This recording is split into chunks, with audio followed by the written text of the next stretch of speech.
Evening. आज का हमारा टॉपिक है स्टेट्स और हमारी यूनियन टेरिटरीज। ये आपको यहाँ पर पूरा मैप दिख जाएगा इंडिया का, जिसके अंदर सारे स्टेट दिए होंगे और यूनियन टेरिटरीज के नाम आपको यहाँ पर मिल जाएंगे। ये साथ में उनके कैपिटल्स के नाम के साथ में। अभी तो हमारा जो सबसे पहले चीज़ दी हुई है वो है हमारी डेफिनेशन, जो कि हमारी स्टेट्स और यूनियन टेरिटरीज की दी हुई है इंडिया के हिसाब से। इंडियाज एडमिनिस्ट्रेटिव डिविजन्स, एडमिनिस्ट्रेटिव यानी कि जिस भी चीज़ पर हम कंट्रोल करते हैं या फिर जिस भी चीज़ को हम मैनेज कर रहे होते हैं वो किस तरीके से गवर्नमेंट के अकॉर्डिंगली, तो फिर आप उसे एडमिनिस्ट्रेशन कह सकते हैं। और डिविजन्स यानी कि जो उस अलग अलग तरीके की जगहों को मैनेज करने के लिए जो उनके छोटे छोटे कई सारे टुकड़े करे गए हैं। Divisions are a core concept, are a core part of its political and geographical structure, consisting of states and union territories. These divisions are strict differences in how they are governed. तो फिर ये इनका जो दिया हुआ है कि division करे हुए हैं, ये कोर पार्ट है इनके पॉलिटिकल और जियोग्राफिकल स्ट्रक्चर का। कि पॉलिटिकली तो ऐसे कि कई बार लोग जो अपना कल्चर वगैरह इसको शेप करने के लिए या फिर अपनी जब उन्हें लग रहा होता है कि हमारे जो जगह है उसका डेवलपमेंट अच्छे से नहीं होता है, तो फिर वो उसे एक स्टेट डिक्लेयर कर देते हैं, जिसकी वजह से वहाँ पर फिर एक अलग से गवर्नमेंट बनानी पड़ती है जिसके पास में उसकी अपनी पावर्स होती हैं, जिसके अकॉर्डिंगली वो वहाँ पर रूल कर सकता है और उस जगह को गवर्न कर सकता है। यानी कि वो उस जगह को मैनेज करेगा, वहाँ का पैसा, वहाँ की साफ़ सफाई, वहाँ पर कैसे रूल होंगे, किस तरीके से चीज़ों को किया जाएगा काम वगैरह, तो फिर वहाँ पर अलग तरीके से वो चीज़ें हो सकती हैं। तो वही चीज़ दी हुई है। और साथ ही में उसका जोग्राफिकल स्ट्रक्चर, कई बार आप देखेंगे कि पहाड़ वगैरह ऐसी चीज़ों के होते हुए बीच में ऐसा है नहीं कि एक जगह के बीच में दो पूरा बड़ा लैंड है और उसके पीछे पहाड़ है, तो फिर कई बार ऐसे लैंड को दो टुकड़ों में भी बांट दिया जाता है, क्योंकि इधर से इधर तक किसी भी ऑफिसर को जाने में और वहाँ पर कंट्रोल करने में उसे ज़्यादा टाइम लग सकता है और उसके बीच में क्या हो, इसी वजह से ऐसे दो लैंड्स को भी अलग अलग कर दिया जाता है, कई बार आपकी जोग्राफिकल डिफरेंस की वजह से। और इन्हीं चीज़ों के चलते हुए अलग अलग जगह पर आपको गवर्नेंस यानी कि जिस तरीके से भी वो एडमिनिस्ट्रेट करते हैं उस जगह को, एडमिनिस्ट्रेशन को आप एक तरीके से मैनेज करना समझ लो गवर्नमेंट के टाइप से, तो फिर उनके एडमिनिस्ट्रेट करने के तरीके में फ़र्क आ जाता है जगह जगह के हिसाब से, कई बारी कल्चर और कई बारी वहाँ के लैंड के हिसाब से। स्टेट्स वर्सेस यूनियन टेरिटरीज, तो यहाँ पर शायद आपको डिफरेंस देखने को मिलेगा। States, these are the main administrative units of India, यानी कि कोई भी यूनिट यानी कि सबसे छोटा पार्ट किसी भी चीज़ के ऊपर कंप्लीट रूल करने का। अगर आप एक चीज़ को देखो कि मतलब इसी के अंदर आपका सब कुछ आ जाता है, आपका बजट भी इसी के अंदर आ जाता है, आपका वहाँ पर क्या किस तरीके से आपके रूल्स बनेंगे अलग अलग जगहों के हिसाब से, वो सारा कुछ लॉ आपका यहीं पर ही आप कह सकते हैं बनता है स्टेट्स के हिसाब से। तो ये आपके सबसे छोटे यूनिट हो जाएंगे जो आपका कंप्लीट कंट्रोल एस्टैब्लिश करते हैं। उसके नीचे अगर आप कहोगे कि एमएलए एमपीज वगैरह, तो फिर ये उन्हीं के अकॉर्डिंगली काम करते हैं। कंप्लीट स्टेट का अपना अलग रूल बुक बनता है उस स्टेट के अकॉर्डिंगली और उसी के हिसाब से नीचे काम किया जाता है अलग अलग इलाकों में। अब ऐसा तो है नहीं कि अगर आप क्या कोई एक पहाड़ी इलाका है वहाँ आपका स्टेट है और फिर वहाँ पर आपके किसी जगह पर रोड की कमी है, किसी जगह पर नहीं है, तो फिर वहाँ पर दूर दराज होने की वजह से एक स्टेट के अंदर भी कई सारे वो बना दिए जाते हैं डिस्ट्रिक्ट, और डिस्ट्रिक्ट के अंदर भी छोटे छोटे कई सारे शहर होते हैं। उन तरीके से उस चीज़ को बांट रखा होता है। अब जैसे कि शहरों के अंदर आप क्या कह सकते हैं, आप निगम पार्षद वगैरह आप कह सकते हैं, उसके ऊपर जैसे वो डिस्ट्रिक्ट लेवल पे आ जाता है तो फिर वहाँ पर आपके क्या कहेंगे आप लाइक एक एडमिनिस्ट्रेटर्स फिर आपके हो जाते हैं, नहीं तो हम उन्हें और भी कुछ कहते हैं, मेरे दिमाग में एग्जैक्ट वो वर्ड याद नहीं आ रहा है। आप उन्हें एमएलएज वगैरह जो आपके इलेक्ट होते हैं अलग अलग डिस्ट्रिक्ट से, आप फिर उन्हें कह सकते हैं। तो फिर वैसे और फिर जैसी वो चीज़ स्टेट के ऊपर आ जाती है अलग अलग डिस्ट्रिक्ट से मिल करके, तो फिर वो आपका पूरा का पूरा आपका फिर आपके चीफ मिनिस्टर पे बात आ जाती है कि वहाँ पर फिर आपके चीफ मिनिस्टर को इलेक्ट किया जाता है। तो फिर ये इसके अंदर दिया हुआ है, these are main administrative units of India, each state has its own elected government led by a chief minister. यहाँ पर पूरा कंप्लीट रूल इनका चीफ मिनिस्टर आपका वो करता है। They have a federal relationship with the central government, federal relationship यानी कि मिलजुल करके काम करना। ये चीज़ होती है। और यानी कि इनकी सेंट्रल गवर्नमेंट से, यानी कि कुछ भी ये करेंगे तो फिर इनको एक जवाबदेही सेंट्रल गवर्नमेंट को भी देनी पड़ती है। यानी कि ना ही तो सेंट्रल गवर्नमेंट इनके काम में, अगर इन्होंने कोई रूल बना रखा है, पहली बात तो वो कॉन्स्टिट्यूशन के अकॉर्डिंगली होगा, और तो और अगर सेंट्रल गवर्नमेंट बीच में मतलब वो करना चाहे, हस्तक्षेप ऐसे कुछ कहते हैं, फिर इंटरफेयर, हाँ वो वर्ड मेरे दिमाग में नहीं आया था, तो फिर वो भी ऐसे नहीं कर सकते इनके काम में जब तक कि वो कॉन्स्टिट्यूशन को ना पढ़े। Meaning they possess significant autonomy to govern themselves and manage their own affairs। तो यानी कि इसी चीज़ की वजह से इन्हें एक अपनी ऑटोनॉमी, यानी कि खुद से, और आपने ऑटोमेटिक चीज़ों का नाम सुना हुआ है ना, कि वो चीज़ खुद से ही अपना काम कर लेती है। तो यानी कि ये लोग खुद से अपना काम कर सकते हैं बिना पूरी तरीके से हर एक छोटी छोटी चीज़ पे सेंटर से सवाल पूछे हुए या फिर उनसे परमिशन मांगे हुए। और इंडिया के पास में अभी करंटली 28 स्टेट्स हैं, यूनियन टेरिटरीज, यूटीज भी कहा जाता है इन्हें, यूटी और आपका एस दिख रहा है। These are smaller administrative units that are directly govern by the central government. यानी कि ये जो आपकी यूनिट्स हैं, इनके पास में अपनी कोई अलग से गवर्नमेंट नहीं है। इन्हें जिस तरीके से एक बेसिक आपका जिस तरीके से कॉन्स्टिट्यूशन बना हुआ है और जो आपके नॉर्मल लॉज हैं उसी के अकॉर्डिंगली इस जगह को गवर्न किया जाता है। यहाँ पर और कुछ अलग से नहीं होता कि अगर यहाँ पर कल्चर अलग है वगैरह वगैरह, नहीं, इसके यहाँ पर कल्चर से रिलेटेड वगैरह वगैरह से रिलेटेड कोई भी अलग लॉ नहीं बनाई जाएगी। सिर्फ जो हर किसी एक नॉर्मल बेसिक नीड के हिसाब से लॉ बनाए गए हैं ह्यूमन्स के लिए, नहीं तो गवर्नमेंट को काम करने के लिए वैसे ही काम किया जाएगा, क्योंकि ये डायरेक्ट सेंटर के अकॉर्डिंग आती है। They do not have their own state government and are administered by a lieutenant governor और administrator appointed by the president. तो फिर इनके पास में अपनी गवर्नमेंट नहीं होती, ये चीज़ मैंने साफ बताई थी। और इनको जो भी गवर्न करता है वो होता है इनका, मतलब एडमिनिस्टर करता है वो होता है इनका लेफ्टिनेंट गवर्नर, और एडमिनिस्ट्रेटर भी आप डायरेक्टली कह सकते हैं। यानी कि जो इन्हें में अगर आप एडमिनिस्ट्रेट कहेंगे तो फिर वो मैनेज करना, एडमिनिस्टर करना भी यानी कि मैनेज करना।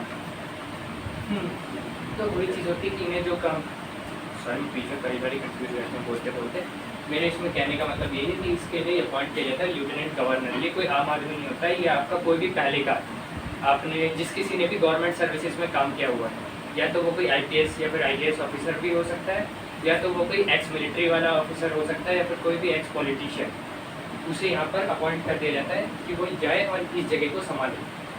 There are 8 union territories in India. आपका अब ये तीसरा आ जाता है कॉन्स्टिट्यूशनल प्रोविजंस, यानी कि कॉन्स्टिट्यूशन की तरफ से रखी गई अपनी कुछ कंडीशंस या फिर आप रूल्स कह सकते हो। Article 1 of the constitution declares India as a union of states, emphasizing that the country is indestructible union and no state has the right to secede। तो फिर ये जो आपका सबसे पहला आपका आर्टिकल 1 आपको देखने को मिल जाता है, ये इस चीज़ को डिक्लेयर कर देता है कि जो आपके अलग अलग स्टेट्स, अलग अलग राज्यों का जो एक यूनियन बना हुआ है जिससे आपका पूरा एक कंट्री बना है, इसके अंदर से कोई भी एक कंट्री बाहर नहीं निकल सकती है। इसके अंदर जो आपका secede दिया हुआ है, इसका मतलब ये है कि कोई भी गवर्नमेंट जो ग्रुप आपका बना हुआ है, कोई भी जो स्टेट्स अलग अलग लैंड्स का ऐसे आपका जो यूनियन बना हुआ है, आप उसमें से बाहर नहीं निकल सकते। डायरेक्ट मीनिंग ही यही है।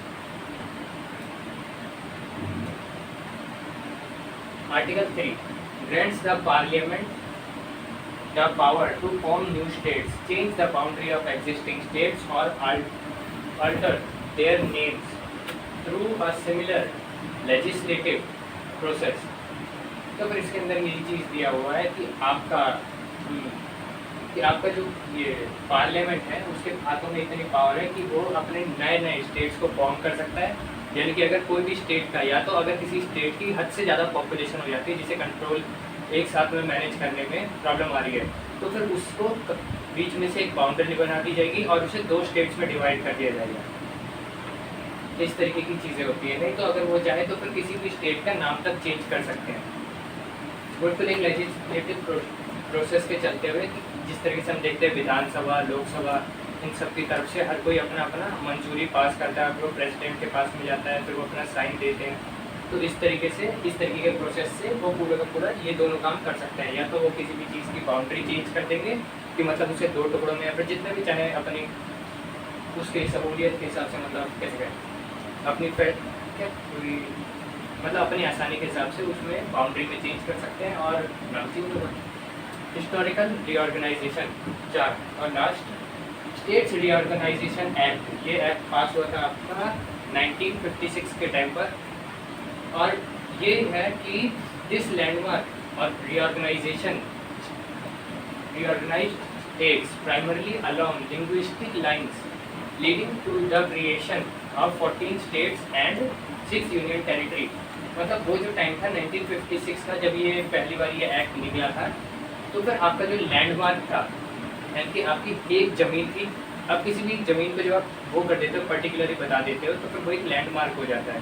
पूरी एक बाउंड्री आप जब उसकी सेट कर देते हो, कोई भी जो लैंडमार्क मतलब जो वापस से उनके लैंडमार्क रीऑर्गेनाइज किए गए थे कि उनकी बाउंड्रीज में जो चेंज किया गया था अलग अलग स्टेट्स की, उनके linguist along the linguistic lines मतलब कि जिस तरीके से उनकी भाषा बोली जाती है जहाँ तक, उस हिसाब से उसकी बाउंड्री बना दी जाएगी कि अगर पूरे हर कोई मलयाली बोलता है एक एरिया में, लेकिन उसकी बाउंड्री जो है वो काफ़ी अंदर तक है, और भी कई सारे मलयाली बोलने वाले लोग उस बाउंड्री के बाहर भी रहते हैं, तो फिर वो उस बाउंड्री को और बाहर से खींच दिया जाएगा। तो इस तरीके से फॉर्म किए गए, जिसकी वजह से जो क्या कहते हैं आपके 14 स्टेट्स और 6 यूनियन टेरिटरीज का क्रिएशन होता है, मतलब उस टाइम पर। रिसेंट चेंजेस अब इसमें बताए गए हैं। The number of states and union territories has change over time due to new laws, मतलब कई सारे और नए कानूनों की वजह से इसमें और चेंज आया। For example in 2014 Telangana was formed as a new state. More recently in 2019 the state of Jammu and Kashmir was reorganized into 2 separate union territories, Jammu and Kashmir and Ladakh। तो इसमें यही चीज़ बताया गया है कि आपके एक तो नया स्टेट बना था तेलंगाना नाम से, और आपके जो जम्मू एंड कश्मीर थे उसे और ज़्यादा क्या किया गया, उन्हें 2 सेपरेट टुकड़ों में बांटा गया, सेपरेट यानी कि अलग अलग में बांटा गया, जिसके बाद में वो सिर्फ जम्मू कश्मीर नहीं रहे, जो अलग से टुकड़ा निकाला गया उसका नाम लद्दाख रख दिया गया। In 2020 the union territories of Dadra and Nagar Haveli and Daman and Diu, इसमें दादरा एंड नगर हवेली एक है और दमन एंड दीव ये दो अलग से एक ही मतलब एक ही चीज़ का दो नाम दिए रहते हैं, दमन and Diu, were arranged into single union territory. यानी कि इन ये जो आपके 4 अलग अलग नाम आपको दिए हुए हैं, जो कि असल में एक जगह को, ये सोचो कि पहले 4 अलग अलग जगह थी, पहले हम दोनों को मिलाया तो फिर उससे दादरा और नगर हवेली एक साथ में आ गया, और फिर उसके बाद में आपका दमन एंड दीव भी एक साथ में आ गया। फिर जो ये जब ये 4 स्टेट आपके 2 बन गए, तो फिर उसके बाद में इन्हें और अभी रिसेंट में मर्ज किया गया है 2020 में, और इनका पूरा एक सिंगल यूनियन टेरिटरी बना दिया गया है। अब इसमें दिया हुआ है कि क्या नए लॉज हैं कि जिनकी वजह से हमारे और भी कई सारी फॉर्म हुई हैं, तो फिर उसके बारे में भी मैं आगे कभी हमारा डिस्कशन हो जाएगा। ठीक, कोई भी क्वेश्चन वगैरह अगर आपके मन में कहीं लगा हो कि कुछ अगर रह रहा है या फिर किसी भी चीज़ से सवाल, मैं एक बार इसे पूरा कर, मैं आराम से इसे स्क्रॉल कर रहा हूँ, किसी चीज़ पर अगर आपकी नज़र पड़े जो कि समझ में ना आया हो या फिर उस टाइम पर मैं नहीं समझा पाया, तो फिर आप एक बार बता।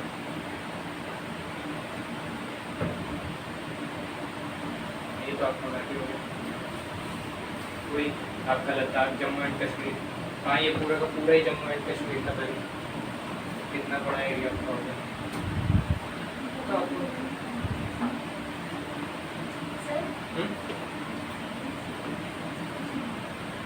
पूछो कुछ भी, कोई दिक्कत नहीं।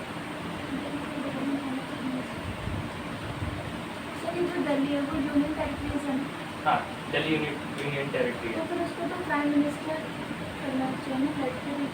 ये चीज़ सेंटर में तो आती है, लेकिन इसकी वजह से तब भी ये एक एक्सेप्शन है।